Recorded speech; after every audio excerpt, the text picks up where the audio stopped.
The arena buzzed with anticipation as Chris Colbert stepped through the ropes, silver and black flashing under the lights. 4 years older, and carrying the reputation of a slick, rhythm-based counterpuncher. Across from him stood Omar Salcido, dressed in red and black, compact, determined, and ready to apply relentless pressure. On paper, they were nearly identical in size, just an inch apart in height, but stylistically, they were worlds apart. Colbert thrived on timing and finesse, dancing just outside danger before snapping counters with sharp precision. Salcido, however, was the type to walk forward without hesitation, cutting off the ring and forcing exchanges. From the opening bell, it was clear this would be a chess match between movement and momentum.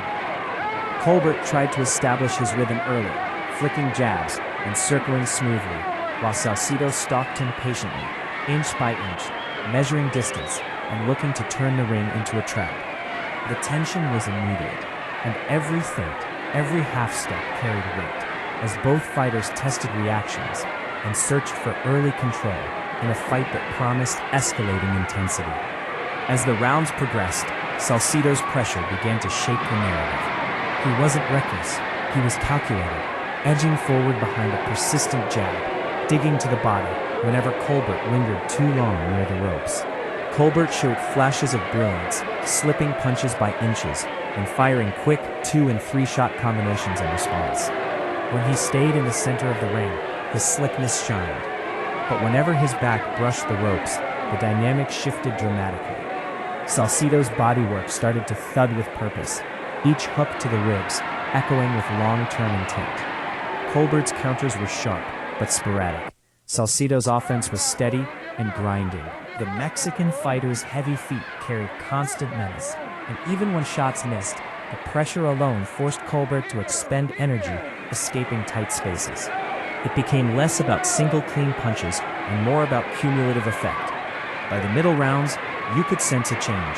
Colbert's movement grew slightly less fluid, while Salcido's confidence swelled with every successful body attack that slowed the once elusive primetime rhythm. Round 6 marked a subtle but crucial turning point. The earlier body shots began paying dividends as Colbert's bounce dulled and his exits became predictable. Salcido intensified his assault, doubling the left hook to the body and mixing in right hands over the top. Colbert still had moments, crisp counters that snapped Salcido's head back, but they came in isolation rather than sustained bursts. Salcido, meanwhile, was building rounds through persistence. He crowded Colbert along the ropes, limiting his angles and forcing him into exchanges he didn't fully control.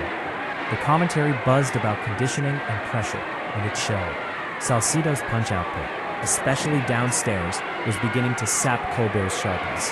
When Colbert attempted to reset with the jab, Salcido slipped inside and answered with compact hooks that landed with authority. The physical battle transformed into a mental one. Every time Colbert tried to reclaim center ring, Salcido marched him backward again. The rhythm fighter was being pushed out of rhythm, and the tide of momentum was visibly swinging toward the aggressor. Entering the championship rounds, urgency filled the air. Colbert needed something dramatic, a sequence to reclaim authority, but Salcido smelled opportunity. He closed distance quickly at the start of each round, eliminating space before Colbert could establish movement. The body attacks continued, now paired with heavier shots upstairs.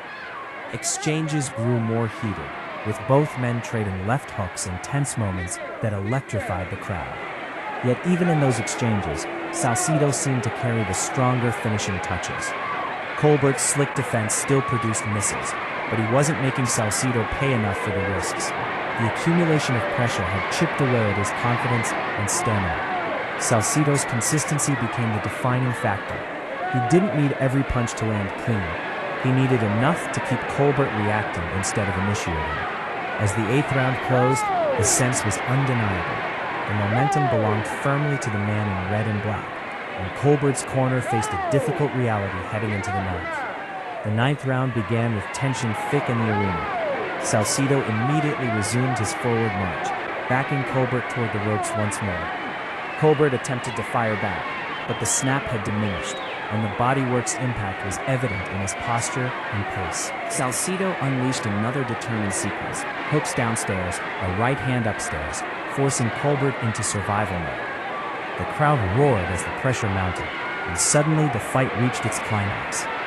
Seeing their fighter unable to regain control or reverse the tide, Colbert's corner made the decisive call.